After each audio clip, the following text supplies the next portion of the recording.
I remember that day like it was etched into my soul with a hot iron.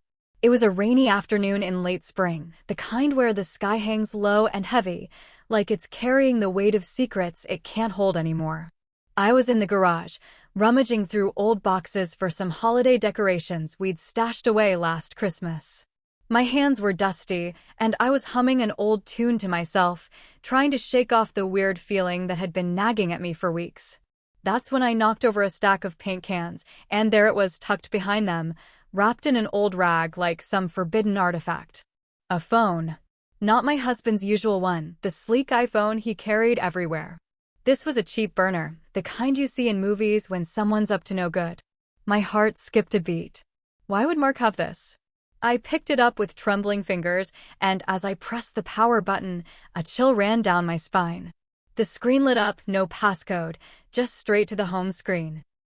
And there, staring back at me, was a wallpaper photo of a woman I didn't recognize, smiling, beautiful, with eyes that seemed to mock me. Who was she? And why was her face on my husband's secret phone? I stood there frozen, the rain pattering against the garage door like tiny accusations. Mark and I had been married for 8 years, together for 10. We met in college, back when life felt like an endless adventure. He was the charming guy in my psych class, always cracking jokes to lighten the mood during those heavy lectures on human behavior. I was the quiet one, buried in my books, dreaming of becoming a therapist someday. He pursued me with flowers and late-night talks under the stars, and before I knew it, I was head over heels. We built a life together, a cozy house in the suburbs, 2 dogs named Max and Bella, weekend hikes, and dreams of starting a family. But lately, things had shifted. Mark was distant, always on his phone, his real phone. Texting late into the night, claiming it was work. He'd come home smelling faintly of perfume that wasn't mine, brushing it off as a colleague's overzealous hug. I trusted him, or at least I told myself I did. But finding this, it was like a crack in the foundation of everything I believed. I swiped through the apps, my breath shallow. There weren't many, mostly messages and a few photos. The text thread that popped up first was from someone saved as L. No full name, just that initial. The messages went back months. "Can't wait to see you tonight," one said. "You make me feel alive again." My stomach twisted. Was this an affair? I scrolled up, heart pounding. There were plans to meet at hotels, whispered promises of love, even talks about a future together. "I love you more than words," Mark had typed. "Soon, we'll be free." Free from what? From me? Tears blurred my vision as I sank to the garage floor, the cold concrete seeping through my jeans. How could this be happening? I thought we were happy. Just last week, we'd laughed over dinner, planning a trip to the mountains. Was it all a lie? But then I noticed something odd. Mixed in with the lovey-dovey texts were cryptic ones. The package arrived safely. Need to handle the situation carefully. Don't let anyone find out. What package? What situation? This didn't sound like just cheating. It felt bigger, darker. I dug deeper into the photos. There were shots of documents, blurry, but I could make out words like transfer and account. Bank statements? And pictures of a house I didn't recognize, with kids' toys scattered in the yard. Kids? We didn't have kids yet, we'd been trying, but no luck. Was Mark, did he have a secret family? The thought hit me like a punch to the gut. I clutched the phone tighter, my mind racing. I had to confront him, but not yet. I needed more proof. Slipping the phone into my pocket, I wiped my tears and composed myself. Mark would be home soon. Act normal, I told myself. But inside, a storm was brewing. That evening, dinner was torture. Mark kissed me hello, his lips warm but now feeling like betrayal. "How was your day, honey?" he asked, slicing into his steak like nothing was wrong. I forced a smile. "Oh, same old." Cleaned the garage a bit. His fork paused midair, just for a second, but I caught it. "Find anything interesting?" he joked, but his eyes flickered with something fear. Guilt? I laughed it off. Just dust bunnies. We ate in silence after that, the air thick with unspoken words. Later, in bed, he reached for me, but I pretended to be asleep. My mind wouldn't shut off. Who was Elle? A lover? An accomplice in some scheme? I waited until his breathing deepened, then slipped out to the living room with the secret phone. More messages had come in. Meet me at the usual spot tomorrow. Important. My pulse raced. The usual spot where? I had to find out. The next morning, I called in sick to work. Mark left for his job at the accounting firm, oblivious. I tailed him in my car, heart hammering, staying a few vehicles back like in those detective shows. He drove to a coffee shop downtown, not his office. There, he met her, the woman from the photo. Tall, brunette, elegant in a way I never felt. They hugged, lingered too long. I watched from across the street, hidden behind sunglasses, feeling like my world was crumbling. They talked intensely, heads close, then she handed him an envelope. What was inside? Money? Papers? I snapped photos with my own phone, evidence piling up.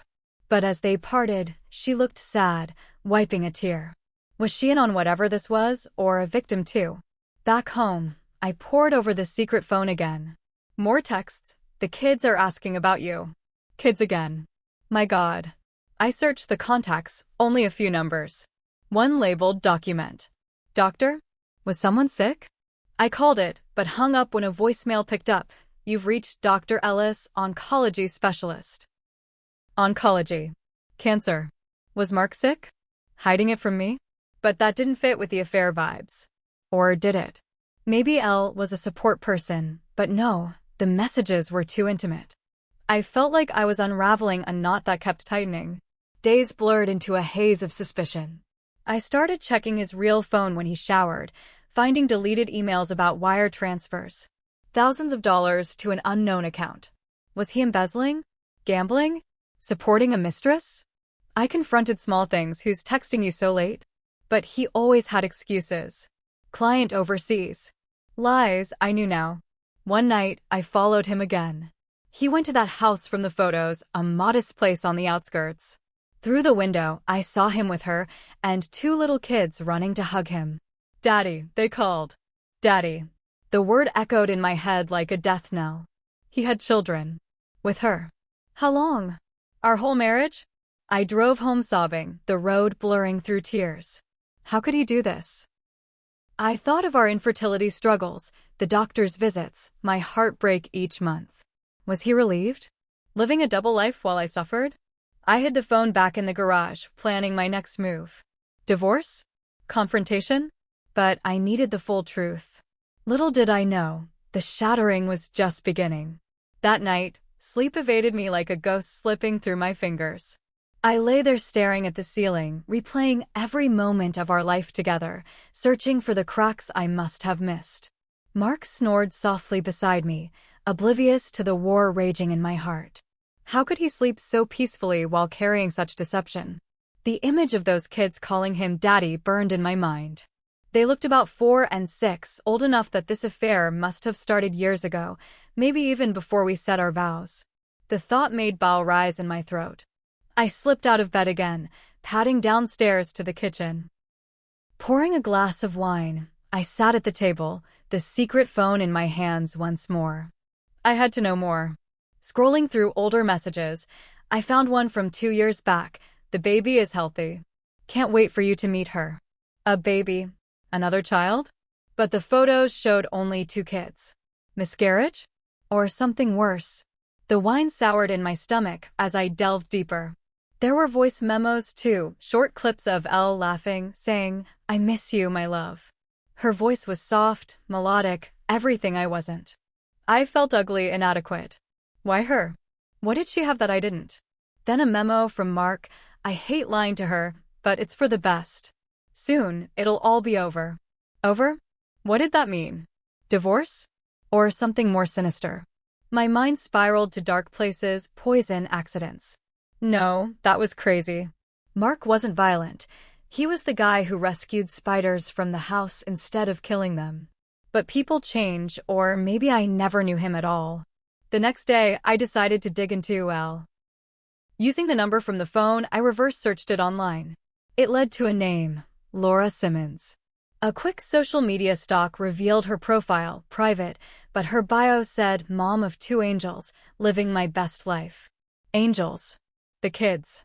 Posts peeked through, beach days, birthday cakes, and in one, Mark's arm around her, cropped but unmistakable. My hands shook as I saved screenshots. She worked at a local hospital, a nurse. That's how they met? During one of his business trips? I called the hospital, pretending to be a patient.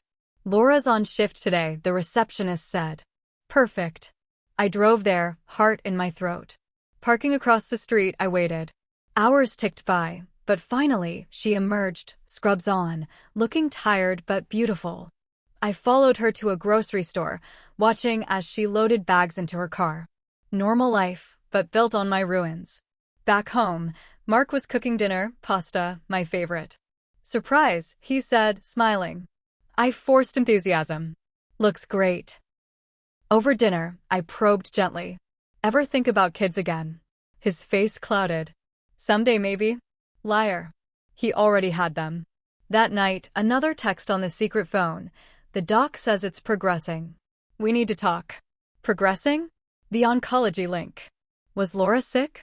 Or one of the kids? I couldn't take it anymore. The following morning, I confronted him, or tried to. Mark, is there something you're not telling me? He looked startled. What do you mean? I chickened out. Just work stress. He nodded, relieved. Yeah, tough clients. I nodded back, but inside, I was screaming. Instead, I hacked into his email, guessed the password from our anniversary. More secrets. Flights booked to a city hours away, hotel reservations for 2. Was he planning to run away with her? The dates were next month. Time was running out. Desperate, I confided in my best friend, Sarah. Over coffee, tears streaming, I spilled everything: the phone, the messages, the kids. Oh, honey, she hugged me. You need proof. Hire a PI. But I couldn't afford that. Instead, I became my own detective. I installed a tracker app on his car, easy tutorial online. It showed him visiting that house multiple times a week. One evening, I parked nearby and watched. He arrived with gifts, toys, clothes. The kids' laughter floated out. Then an argument, voices raised. You can't keep this up forever. Laura shouted. She deserves to know. Know what? Me? Mark hushed her. Not yet. It's too risky. Risky how? Financially? Emotionally?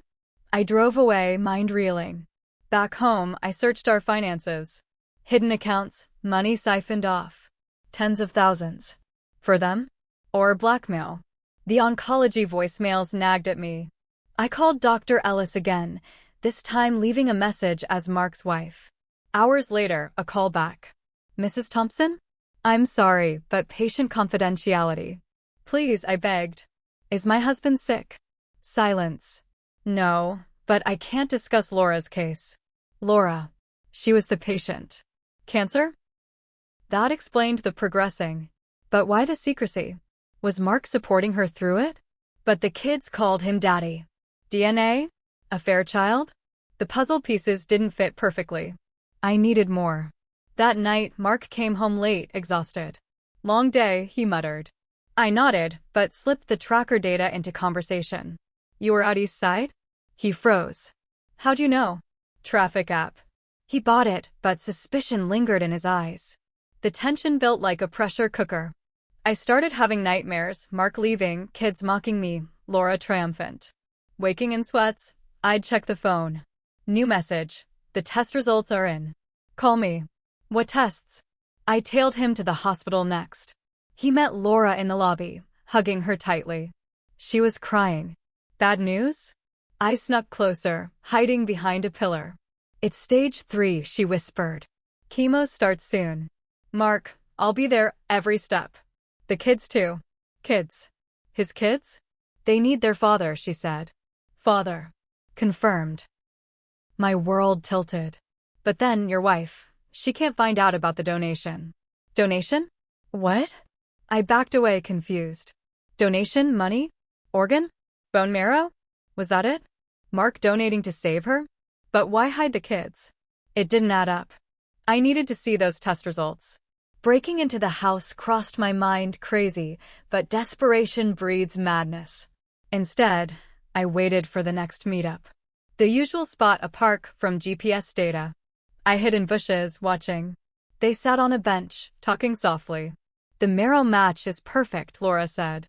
You're saving my life. Mark, anything for family. Family? Your sister would be proud. Sister? Wait. Laura. Mark's sister? He had a sister, Lisa, but she died years ago in a car crash. Or did she? No, Lisa was alive, but he said she passed. Confusion swirled. I strained to hear more. The kids don't know the full story, Mark said. About their aunt. Aunt? Me? No. Pieces clicked slowly. Maybe Laura was Lisa changed name? But why? I couldn't hold back. I stepped out. Mark. They jumped. His face paled. Emily? What are you? Lisa looked shocked. You must be his wife. The confrontation exploded. Emily, please, let me explain, Mark stammered, standing up from the bench, his hands raised like he was approaching a wild animal. I felt like one cornered, furious, ready to lash out. The park around us seemed to fade, the chirping birds, the distant laughter of children on swings, all drowned out by the roar in my ears. Laura, or whoever she was, stood too, her face a mix of pity and fear. She looked thinner up close, pale under her makeup, the telltale signs of illness I hadn't noticed from afar. I think I deserve an explanation, I spat, my voice shaking. Starting with who the hell you are and why my husband has a secret phone full of love messages to you, and why those kids call him daddy. Mark glanced at Laura, then back at me, his eyes pleading. Let's go somewhere private. Not here. But I wasn't moving. No. Now. I've been following you, Mark. I found the phone in the garage. I saw the texts, the photos, the money transfers, the oncology calls. Everything. His shoulders slumped, defeat washing over him. Laura touched his arm gently. It's time, Mark. She needs to know the truth. He nodded, sighing deeply. Okay, but it's not what you think. Laura isn't my lover. She's my ex-wife. Ex-wife? The word hit like a slap. Mark had been married before? He'd never mentioned it. We met in college. He said I was his first serious relationship. What? I whispered, staggering back. Mark stepped forward, but I held up a hand. Don't. Just talk. He did. It poured out like a dam breaking. Before me, in high school, he married young Laura, his sweetheart. They had 2 kids, but it fell apart.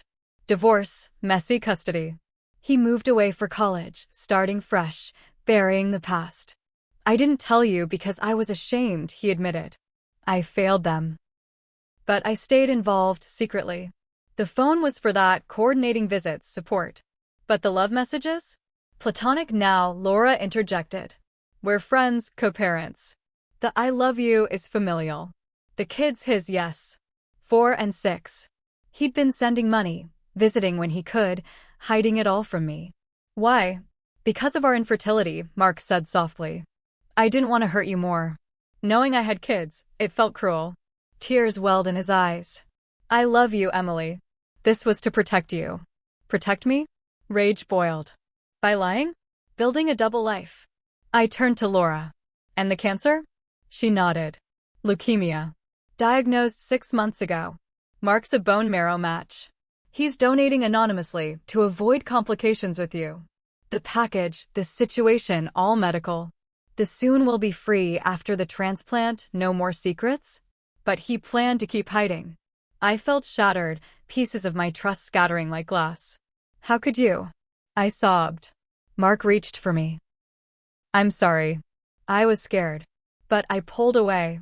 I need time. I stormed off, leaving them there.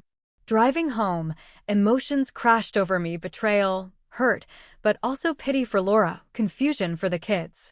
Innocent in this mess. That night, Mark came home begging forgiveness. We talked for hours, tears flowing. He showed documents, divorce papers from a decade ago, birth certificates. The kids' names, Ethan and Mia. I want you to meet them, he said. If you'll let me fix this. But could I? Our marriage built on omission. I slept in the guest room, mind whirling. Days passed in a fog. I met with a therapist, ironic, since that's my dream career. She helped unpack the pain. Mark attended too, committed to transparency. No more secrets. He canceled the business trips, introduced me via video to the kids. They were sweet, shy. Is she your friend, Daddy? Mia asked. Daddy. It stung, but softened too. But suspense lingered, something felt off. The texts were too intimate for exes. I checked the phone again, new messages deleted, but I recovered some. I can't lose you again, Mark to Laura. Again? Were they rekindling? I confronted again. It's not romantic, he insisted. Just fear from her illness. But doubt not. Then, the twist began unfolding. Laura called me directly. We need to talk, without Mark. We met at a cafe. She looked frilier, chemo starting. Mark's not telling you everything, she said. The kids, they're not just his. What? Ethan is his. But Mia, she's from after the divorce. Mark's not her biological father. Confusion hit. Then why? He adopted her legally. But the real father abusive, out of picture. Mark stepped up. But why hide? Because of the donation. And guilt. Guilt? Mark blames himself for our divorce. I had an affair back then. Her affair? Yes. He forgave, but it broke us. Now, with my cancer, he's overcompensating. But the love messages? My way of coping. Emotional support. Nothing physical. Proof? She showed emails, platonic. Relief washed, but questions remained. Why the secret house, the money? Support for treatment. Insurance doesn't cover all. It made sense slowly. But the shattering truth lurked deeper. Weeks later, the donation day arrived. I went with Mark to the hospital, supporting despite the hurt. As he lay there, hooked up, I held his hand. I love you, he whispered. Forgive me? I nodded, tears falling. Laura recovered post-transplant, gratitude overflowing. But then, the real bombshell. Cleaning the garage again, full circle, I found another hidden item. A letter, old, yellowed. From Mark's mother, dated before our marriage. Son, I know about Lisa. Wait, Lisa? Earlier Laura said her name was Laura. Inconsistency? No, Mark called her Lisa in the park? Wait, my memory flashed. Hold on, in the confrontation, Mark said, ex-wife, but name was Laura. But in my mind, sister was Lisa. Perhaps coincidence. But the letter, I'm proud you helped your sister after the accident. Sister? I read on. Mark had a sister, Lisa, who faked her death. No. The letter detailed, Mark's sister, Lisa, changed her name to Laura after a witness protection-like situation, abusive ex. She had kids, but the father was the abuser. Mark helped her hide, supported secretly. But the kids called him daddy because their real one was gone, and he was like a father figure. But earlier he said ex-wife? Contradiction. I confronted Mark with the letter. He broke down. Laura is my sister, not ex-wife. I lied in the park to protect her identity. Protect? Her ex is dangerous. If you knew, it could endanger you. The affair texts? Code for family love, to throw off if phone found. The cancer real. Donation real. But the double life, to keep his sister safe. Why not tell me? I was scared you'd leave if you knew the family drama. But the kids calling daddy? They do, because I'm their uncle, but like a dad. Emotional twist. The shattering discovery wasn't betrayal, but Mark's sacrifice. He'd been draining our savings for her treatment, risking our future for family. Tears flowed as he confessed, I have cancer too. Terminal. The doc calls were for me. I faked the donation story. I'm dying, Emily. Hid it to spare you pain. No. Shock hit. What? Biopsies, stage 4. Months left. The secret phone to plan his affairs, ensure Laura and kids cared for after he's gone. The soon will be free, his death freeing me from burden. I collapsed sobbing. Why hide? I wanted our last times happy. The twist, not affair, not ex, but selfless love, hiding his death sentence. Moving to tears, his sacrifice shattered me, but in love, not betrayal. We spent his remaining months cherishing every moment, introducing me to Laura, Lisa, and kids properly. He passed peacefully, surrounded by family. The discovery shattered, but rebuilt me stronger.